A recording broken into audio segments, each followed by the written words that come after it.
selamat siang untuk kita semua. Selamat siang. Terima kasih atas waktu dan kesempatan yang diberikan kepada kami. Kami dari kelompok 5 akan mempresentasikan dengan materi jenis-jenis kewirausahaan. Dalam presentasi ini dibagi dalam 2 sesi. Yang pertama sesi pemaparan materi dan sesi kedua adalah sesi kesimpulan. Baik, saya akan memasuki sesi pemaparan materi. Jenis-jenis kewirausahaan. Sebenarnya jenis kewirausahaan sangat banyak, namun ada beberapa contoh yang bisa dijadikan sebagai pembeda jenisnya.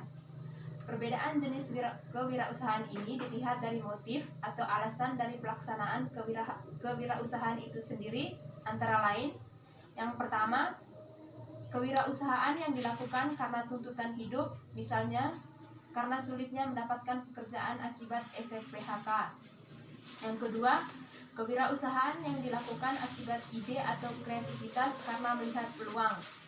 Dan yang terakhir, kewirausahaan yang dilakukan karena mengikuti perkembangan zaman atau tren yang sedang berkembang. Kemudian beberapa para ahli mengemukakan profil kewirausahaan dengan pengelompokan yang berbeda-beda. Yang pertama, menurut Rob P., mengelompokkan kewirausahaan berdasarkan pada perannya menjadi 3 kelompok.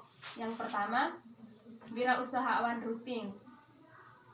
Wirausahawan yang dalam melakukan kegiatan sehari-hari cenderung berfokus pada permasalahan dan perbaikan standar prestasi tradisional. Fungsi wirausaha rutin adalah mengadakan perbaikan terhadap standar tradisional, bukan penyusunan dan pengalokasian sumber-sumber. Yang kedua, wirausahawan arbitrase. Wirausahawan yang selalu mencari peluang melalui kegiatan penemuan dan pemanfaatan. Misalnya, bila tidak terjadi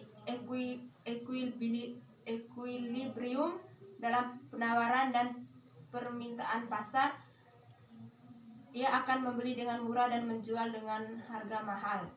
Yang ketiga, wirausahawan inovatif adalah wirausahaan yang dinamis, yang menghasilkan ide dan kreasi baru yang berbeda.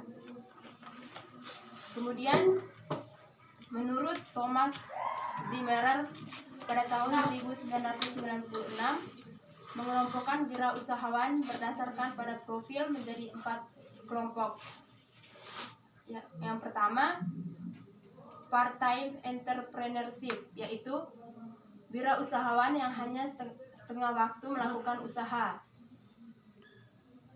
Yang kedua, home-based new ventures, yaitu usaha yang dirintis di rumah atau tempat tinggal sendiri.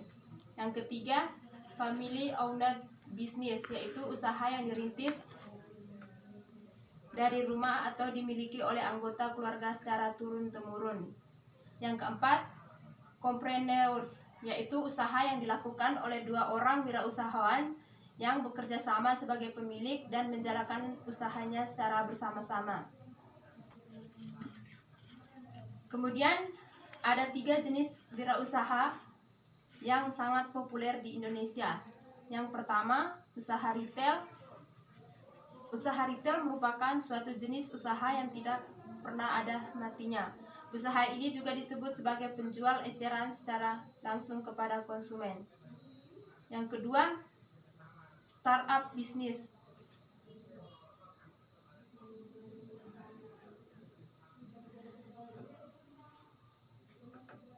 Dalam usaha ini, bisnis di era industri 4.0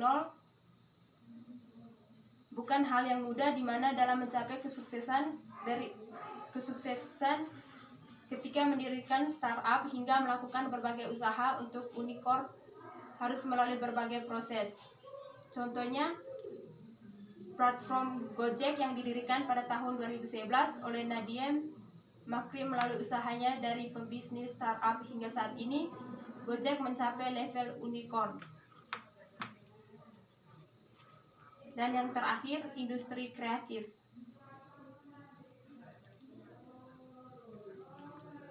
Berbagai bidang usaha yang ada pada industri kreatif seperti fashion designer, penulis, copywriter, pelukis, penulis artikel, dan masih banyak lagi. Sekian saja pemaparan materi dari kelompok kami. Saya lanjutkan dengan sesi kesimpulan. Jenis-jenis kewirausahaan sangat banyak, namun beberapa contoh yang bisa dijadikan sebagai pembeda. Perbedaan jenis kewirausahaan dilihat dari motif atau alasan dari pelaksanaan kewirausahaan sendiri.